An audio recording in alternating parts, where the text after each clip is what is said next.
Assalamualaikum dan salam sejahtera. Anda sedang menonton Awani Pagi bersama saya Hakim Rahman dan juga Naila Huda. Baik, pagi ini kita nak bicarakan mengenai rumah. Kita semua menyimpan cita-cita ataupun mungkin angan-angan untuk memiliki kediaman sendiri. Mula-mula sekali nak beli rumah ni, kita dah ada niat, dah buat dah tinjauan, dah survey rumah mana yang kita nak beli, nak duduk dekat kawasan mana. Rasa gaji macam dah cukup nak bayar ansuran bulanan rumah dekat bank selama 30 atau 35 tahun.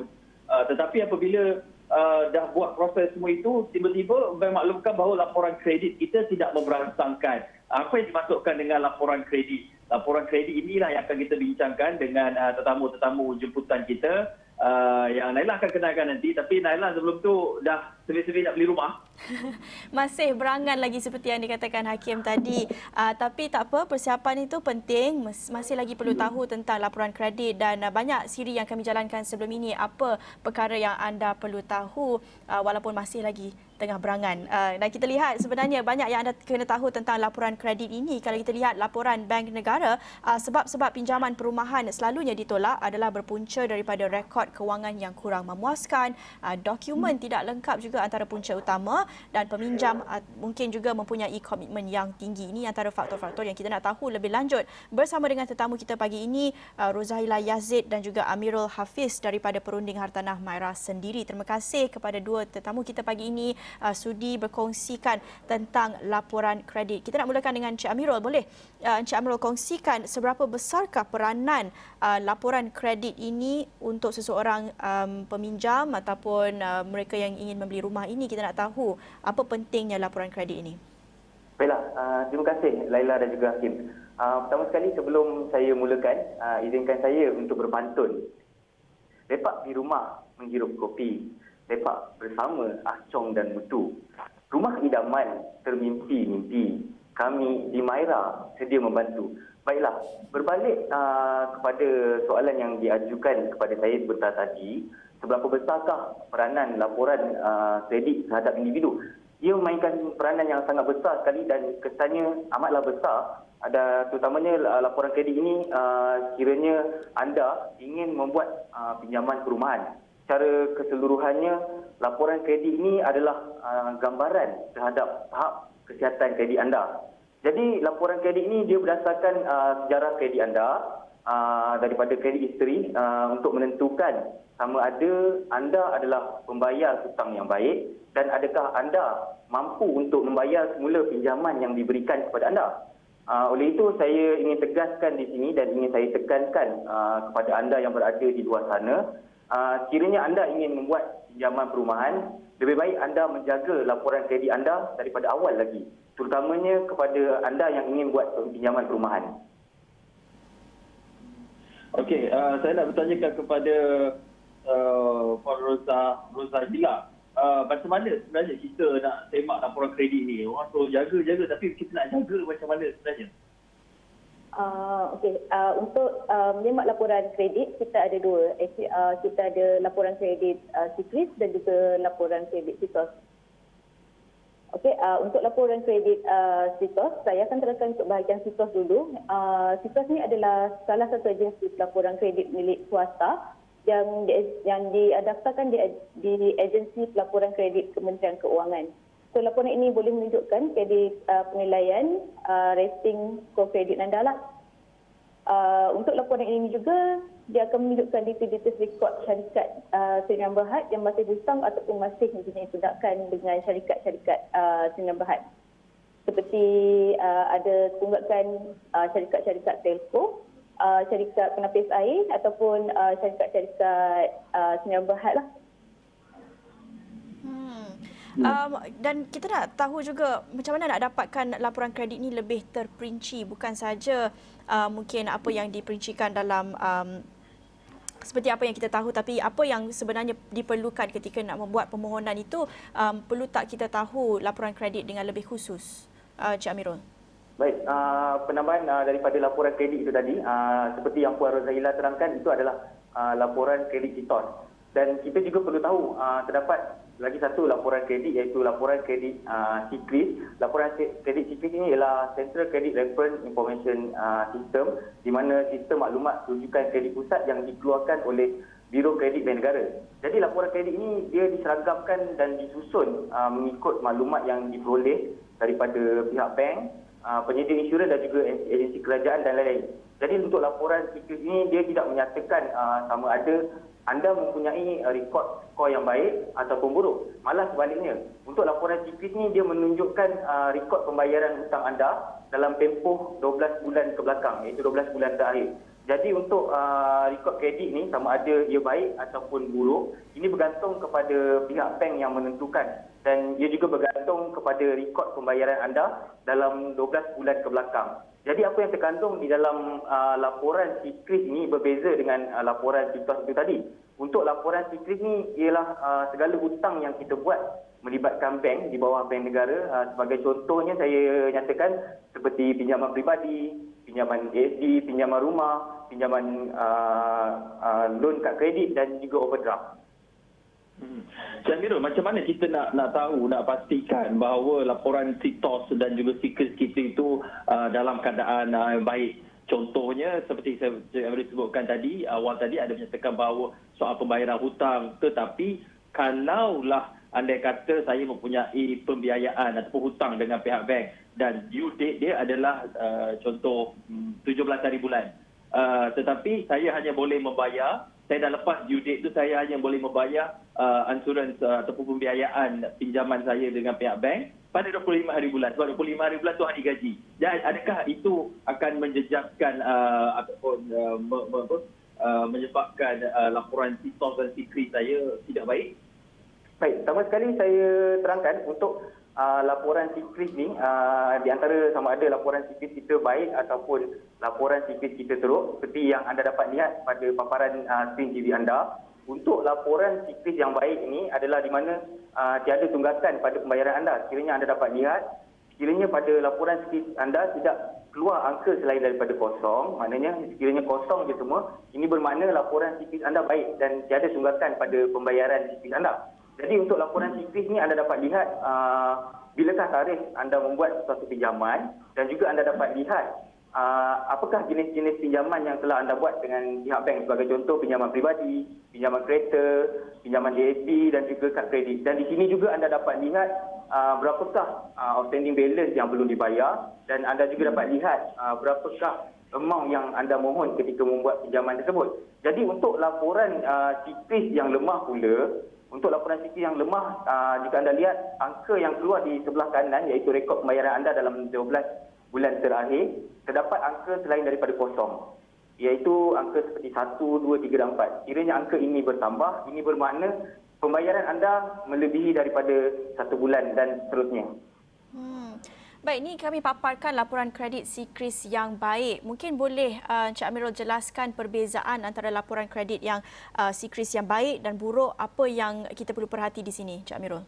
Okey, untuk laporan CCRIS yang baik seperti yang saya katakan tadi, rekodnya adalah kosong semua pada rekod pembayaran. Jika anda dapat lihat di ruangan sebelah kanan anda, di dalam kotak itu angkanya adalah kosong. Untuk laporan CCRIS yang tidak baik, angkanya keluar adalah selain daripada kosong, iaitu 1, 2, 3 dan 4. Itu adalah contoh laporan CCRIS yang baik dan juga tidak baiklah. Dan saya rasa Maira juga ada sediakan visual ataupun contoh laporan kredit yang lemah pula. Boleh perincikan juga, Encik Amirul? Baik, untuk laporan kredit CCRIS yang lemah tadi, ia terdapat tunggakan dari segi pembayaran. Kiranya amount itu 1, 2, 3 dan 4. Jadi sekiranya anda membayar tunggakan lewat pada laporan CCRIS anda, ini membuatkan anda punya pinjaman perumahan mungkin akan ditolak oleh pihak bank. Macam mana sebenarnya cara kita nak pastikan kita punya laporan kredit tu, orang kata apa, laporan kredit cantik lah, kita nak beli jiwa pihak bank ni supaya laporan kredit kita tu cantik, Cik Amirul? Okey, baik. Saya suka dengan soalan yang diajukan ini. Untuk kita menawan hati si pembiaya, iaitu pihak bank sendiri, kita perlu tahu beberapa perkara. Sebagai contoh, ketika anda menghantar permohonan pinjaman perumahan, bank akan lihat 3 perkara. Yang pertama ialah outstanding kredit anda. Seberapa banyakkah anda membuat pinjaman itu. So sekiranya pinjaman anda terlalu banyak ataupun kredit outstanding anda banyak, ini mungkin mengakibatkan komitmen anda terlalu tinggi. Dan yang kedua juga kita akan lihat pada laporan CCS ini iaitu Special Attention Account. Untuk Special Attention Account ini, bank akan tengok sama ada nama kita tersenarai ataupun tidak di dalam Special Attention Account ini. Sekiranya tersenarai, saya galakkan kepada anda yang di luar sana untuk menyelesaikan tunggakan-tunggakan hutang anda sebelum anda membuat pinjaman. Ini kerana bank akan serta-merta menolak pinjaman anda sekiranya nama anda tersenarai dalam Special Attention Account. Dan yang ketiga ialah credit application. Seberapa banyakkah permohonan hutang anda dalam tempoh 12 bulan tersebut. Sekiranya hutang anda ataupun pinjaman anda terlalu banyak dalam tempoh 12 bulan tersebut, ini juga mengakibatkan pinjaman anda susah untuk diluluskan kerana komitmen yang terlalu tinggi. Kita nak dengarkan daripada Cik Rozailah pula. Berdasarkan skor kredit sebagai seorang pembeli rumah, apa contoh perkara yang boleh bantu mereka untuk membuat apa contoh persediaan ataupun persiapan awal? Okey, untuk pembeli rumah pertama, terutama sekali untuk pembeli rumah yang pertama, elakkan daripada ada hutang dalam Special Attention Account seperti yang Cik Amirul cakap tadi, elakkan nama dalam AKPC. So, elakkan benda-benda kat dalam ni supaya mudah untuk dapatkan loan rumah. So, yang kedua adalah komitmen. So, kalau boleh komitmen tu direndahkan untuk dapatkan loan pinjaman perumahan lah. So, komitmen tu kena kalau boleh setiap bulan bayar mengikut tarikh seperti yang ditetapkan oleh pihak-pihak bank lah. Untuk satu lagi ada faktor-faktor dia adalah kalau pembeli rumah pertama dia ada dia terlalu bersih juga, pihak yang tak akan ambil sekurang-kurangnya saya menasihatkan untuk dapatkan kredit kad ataupun pinjaman AFD. Dengan itu bank dapat tengok cara pembiayaan seseorang lah. Naila nak tanya? Apa teruskan. Okey, biasanya nak beli rumah ni perlu sekali disebutkan kena ada komitmen, tapi komitmen tu tidak boleh berlebihan. Dan kalau tak ada hutang pun, bank pun tak nak bagi. Tak tahulah apa yang bank nampak kan. Tapi apa sebenarnya antara komitmen untuk pembeli rumah pertama, mereka yang mungkin berusia bawah 30 tahun, baru start kerja 2, 3, 5 tahun kerja, dah tak nak duduk menyewa, penat dengan housemate ke contohnya, nak beli duduk rumah sendiri. Apa komitmen yang minimum yang mereka perlu ada dan tidak berlebihan sehingga boleh menjejaskan laporan kredit mereka dan dalam masa sama tidak mendapat kelulusan pembiayaan daripada pihak perbankan. Okay. Salah satu faktor untuk pembeli rumah pertama, kalau boleh macam saya kata tadi, bank tak akan tengok jika rekod dia terlalu bersih. Untuk advice saya daripada Maira untuk dapatkan rekod untuk bank tengok adalah salah satunya ambil credit card daripada bank lah. Sebelum kita target untuk beli rumah let's say macam tahun depan, so 6 bulan atau 12 bulan sebelum kita target untuk beli rumah tu, kita adakan pembayaran kad kredit. Tapi dengan jumlah yang minimum, kita gunakan dia dengan kadar yang minimum. Satu lagi, kalau macam boleh buat pinjaman ASD, kita pun boleh buat pinjaman ASD dengan bank. Dengan tu bank akan tengok cara pembayaran seseorang itu sebelum bank luluskan pinjaman untuk membeli rumah pertama. Encik Amirul, apa proses kalau boleh dibenarkan atau tidak memohon pinjaman bersama mungkin dengan pasangan mungkin? Baik, untuk pinjaman bersama ni, sekiranya anda punya komitmen tidak cukup untuk membuat satu pinjaman, sebagai contoh, pembeli ini ingin membeli rumah yang berharga RM500,000 dan pendapatannya agak kurang ataupun mungkin komitmennya terlalu tinggi. Jadi kami menasihati pelanggan-pelanggan kami di Maira untuk membuat pinjaman secara bersama. Sebagai contoh, sekiranya pasangan itu berkahwin, mungkin dia boleh membuat pinjaman bersama melalui sama ada isteri ataupun suaminya. Sekiranya pembeli itu masih muda dan tidak berkahwin, mungkin option yang terbaik adalah membuat pinjaman bersama ibu ataupun ayah mereka. Jadi ini akan menguatkan lagi dokumen-dokumen yang mereka hantar kepada pihak bank untuk mendapatkan kelulusan dengan segera. Di samping memastikan laporan kredit yang baik juga. Menarik sebenarnya idea membeli rumah secara bersama ataupun berkongsi membuat pembiayaan perumahan ini. Banyak lagi kita nak bincangkan mengenai laporan kredit ini, apa yang perlu kita buat, yang mana satu sebenarnya perlu berikan kita perlu berikan perhatian untuk beli rumah pertama, dan kalau nak tambah rumah pun macam mana laporan kredit tu. Tapi kita akan bincangkan perkara itu kemudian selepas kita kembali daripada rehat ini.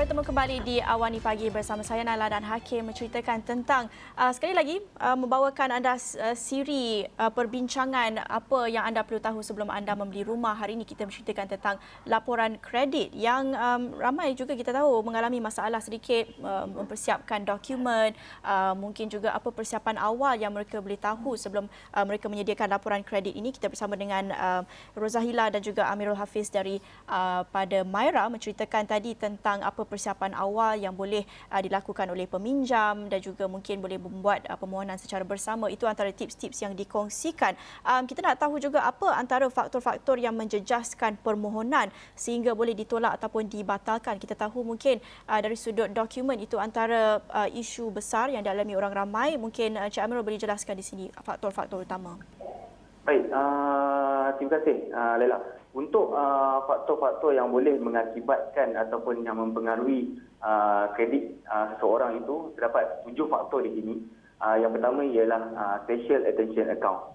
Untuk special attention account ini di mana pembeli seperti yang saya terangkan tadi, sekiranya mereka mempunyai rekod yang tidak baik, iaitu special attention account, mungkin ini adalah salah satu faktor untuk loan anda ditolak oleh pihak bank. Dan yang kedua juga ialah komitmen yang tinggi.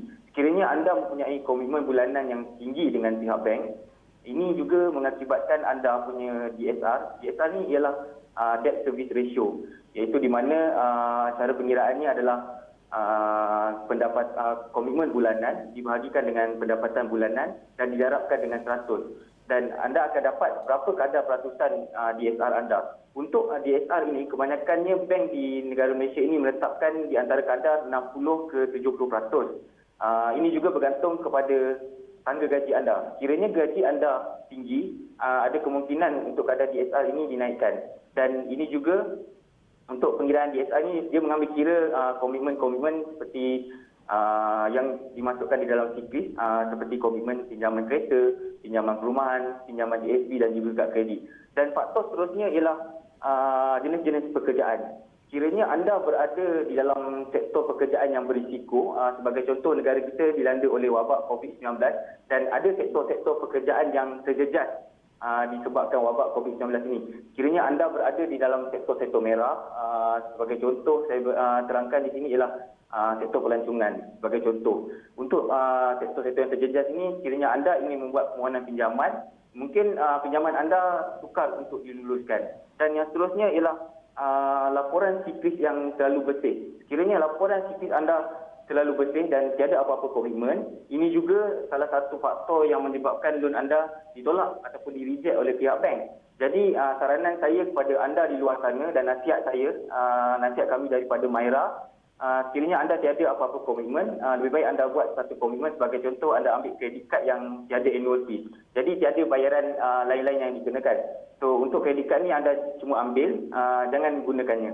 Sekiranya anda guna, ini akan membuatkan komitmen anda bertambahlah. Dan seterusnya ialah rekod pembayaran yang lemah. Rekod pembayaran yang lemah ini bergantung kepada siklis anda. Sekiranya anda membuat pembayaran lewat dan ini menyebabkan laporan kredit anda tidak baik. Sekiranya ini tidak baik, anda ditolak oleh pihak bank sekiranya anda ingin membuat permohonan bank. Dan seterusnya pula ialah untuk profil dan juga dokumen bila kita menghantar pinjaman bank. Untuk profil dan dokumen ini, sekiranya anda jumpa kami di Myra, kita akan lihat ataupun kita akan filter pembeli-pembeli kita sama ada mereka mempunyai profil yang baik ataupun dokumen yang cukup sebelum menghantar permohonan pinjaman bank mereka. Jadi kami di Myra akan membantu anda bukan hanya untuk mendapatkan pinjaman perumahan, tapi kita akan bantu anda untuk mendapatkan rumah idaman anda. Okey, Cik Ros, Puan Rozahila, kalau kita dah lakukan perkara itu semua, maksudnya kita dah menjaga pembayaran hutang kita, bayar pada waktu yang tepat, tetapi apabila membuat semakan siklis atau depositos, tiba-tiba laporan itu tidak baik dan menyebabkan permohonan kita untuk memohon pembiayaan perumahan daripada pihak perbankan itu ditolak. Apa cara ataupun kaedah yang perlu kita lakukan untuk membersihkan kembali ataupun mencantikkan kembali laporan kredit kita itu? Okey, macam yang saya cakap yang mula tadi, sebelum kita mesti ada target untuk nak beli rumah kan. Semacam let's say, by next year kita nak beli rumah. 6 bulan ke 12 bulan sebelum kita beli rumah, kita kena check dulu tahap kesihatan kredit kita. Kalau kata masih ada tunggakan, selesaikan tunggakan berikut dan pastikan 6 hingga 12 bulan, rekod kita cantik lah. So, kalau rekod semua dah cantik, dah tak ada masalah, tapi tak tahu kat mana nak cari, tak tahu kat mana nak check laporan siklis ataupun sitos, kami di Maira amat berbesar hati untuk membantu pembeli-pembeli rumah kami untuk check laporan kesihatan kredit anda lah. Lepas tu, macam yang Cik Amirul cakap tadi, dia dah kirakan tahap DSR kelayakan semua. Kalau kata gaji masih tak cukup untuk rumah idaman anda, boleh join loan dengan ibu bapa, suami atau isteri ataupun adik-beradik dia lah. So nanti kalau datang ke Maira, kami akan kirakan tahap DSR dan juga kami akan cekkan tahap kesihatan kredit sebelum pembeli proses untuk beli rumah dengan kami. Puan, maksud saya apa langkah ataupun option yang kita ada sekiranya laporan kredit kita itu ditolak ataupun tidak baik? Selain kita tolak ke tepi langkah untuk buat joint loan tu. Maksudnya kalau kita dah buat proses semua tu, kita rasa laporan kredit kita baik tapi ditolak juga, laporan tak cantik, apa yang perlu kita perbaiki untuk memastikan laporan kewangan kita tu cantik? Okey, satu sebab kalau salah satu dah check semua dah okey tapi still kena tolak juga, maybe kita boleh minta advice daripada bank sebab apa kredit kita punya loan ditolak. Maybe salah satu income kita tak cukup, sebab tu kita punya permohonan masih ditolak. Dan juga cek juga tahap kesihatan kredit kita. Kalau masih ada tunggakan, selesaikan tunggakan dulu biar laporan kredit kita cantik, baru kita proses semula untuk buat pembelian rumah. Okey. Baik, Cik Amirul, mungkin saya lihat saya sendiri masih lagi muda lah untuk membeli rumah. Mungkin masih lagi pada tahap berangan ataupun mula menyimpan dan mula merancang dahulu. Dan mungkin Hakim pun boleh dikatakan agak muda lah. Tapi kita nak tahu, adakah umur itu boleh menjadi faktor mempengaruhi laporan kredit seseorang atau bagaimana? Baik, terima kasih Laila. Untuk usia, adakah ia memainkan peranan yang penting terhadap laporan kredit kita? Dari segi, pada pendapat saya lah, dari segi umur, sekiranya kita masih muda, ia tidak terlalu mempengaruhi. Ini kerana usia yang muda, kemungkinan bila anda ingin memohon pinjaman dengan pihak bank, kadang setengah orang, mereka tidak mempunyai apa-apa komitmen dengan pihak bank. Sekiranya mereka masih muda dan tidak mempunyai komitmen dengan bank, ini juga membuatkan laporan siklis mereka terlalu bersih. Seperti yang Puan Rozahila terangkan tadi, jika tiada komitmen, ini juga menyebabkan anda susah untuk mendapat pinjaman bank. Jadi saranan saya kepada Laila dan juga Hakim, sekiranya anda ingin membuat pinjaman perumahan dan sekiranya anda tiada komitmen, lebih baik anda membuat satu komitmen dahulu just untuk adakan laporan siklis itu. Jadi sekiranya anda ada laporan siklis dan anda menjaga laporan siklis anda dengan baik, ini akan memudahkan lagi untuk loan itu diterima oleh pihak bank. Laporan yang bersih sangat pun susah juga kan. Dan akhir sekali kita nak tahu, pastinya Maira ada sediakan beberapa tips, mungkin nasihat-nasihat, kata-kata akhir yang nak kongsikan kepada penonton kita, tips utama yang orang ramai perlu tahu untuk para pembeli, apa cara-cara untuk membina skor yang baik. Mungkin Puan Rozahila boleh kongsikan. Boleh. Seperti biasa, Maira akan mengkongsikan beberapa tips kepada pembeli sebelum kita start buat loan rumah. Antaranya adalah bayar bil pada tarikh yang ditetapkan. Maknanya bayar bil dengan bank sebelum tarikh due date itulah. Lepas tu kita selesaikan bil sekurang-kurangnya 6 hingga 12 bulan. Maknanya kita dah ada target bila kita nak beli rumah. Kalau kita target beli rumah by next year, 6 bulan atau 12 bulan sebelum kita proses untuk buat loan rumah, pastikan kita punya laporan kredit cantik. Lepas tu macam yang saya cakap tadi, untuk pembeli rumah pertama terutamanya, pastikan anda ada sekurang-kurangnya satu komitmen dengan bank. Sama ada ambil credit card ataupun boleh apply loan ASB lah. So nampak ada beberapa pembayaran dekat situ, bank dah tahu macam mana cara pembayaran pembeli rumah tersebut. Dan satu lagi, kalau boleh pembeli rumah ni ada pekerjaan yang stabil, tidak seperti di dalam zon merah yang Cik Amirul dah cakapkan tadi lah. Dan kurangkan hutang dan minimumkan hutang seboleh-bolehnya. Kalau dah apply kad kredit tu, jangan gunakan semaksimum yang boleh, tapi minimumkan had penggunaan dia. Okey, untuk dia punya rumusan dia macam sebelum anda membuat permohonan pinjaman perumahan, kalau boleh periksa dulu atau memahami laporan kredit anda. Ini adalah untuk mengelakkan kekecewaan disebabkan pinjaman perumahan anda ditolak. Jadi, mulai dari sekarang, bina laporan kredit anda dengan bijak dan sentiasa membayar komitmen anda mengikut tarikh yang ditetapkan. Ringkas saja Cik Amirul, sebelum kita nak berakhir ni, saya ada satu lagi persoalan. Berapa lingkungan anggaran gaji kita dan berapa harga rumah yang mampu kita miliki mengambil kira komitmen-komitmen semasa? Contoh ada kad kredit mungkin maksimum limit 5,000 ataupun komitmen lain. Berapa range yang melayakkan kita rasanya kalau apply ni confirm lulus? Baik, di sini Myra kita memperkenalkan Myra 40% Golden Rule, di mana sekiranya anda ingin membuat satu pinjaman perumahan, kami di Myra menetapkan ansuran bulanan pada kadar 40% daripada pendapatan bersih anda. Sekiranya itu cara perkiraan yang mudah selain daripada pengiraan DSR. Mungkin anda di luar sana tidak betul-betul memahami cara pengiraan ni. Mungkin cara yang terbaik ataupun cara yang mudah untuk mengira berapakah amount yang layak ataupun berapakah amount yang sepatutnya anda gunakan untuk membeli buat pinjaman perumahan, iaitu 40% daripada gaji bersih anda.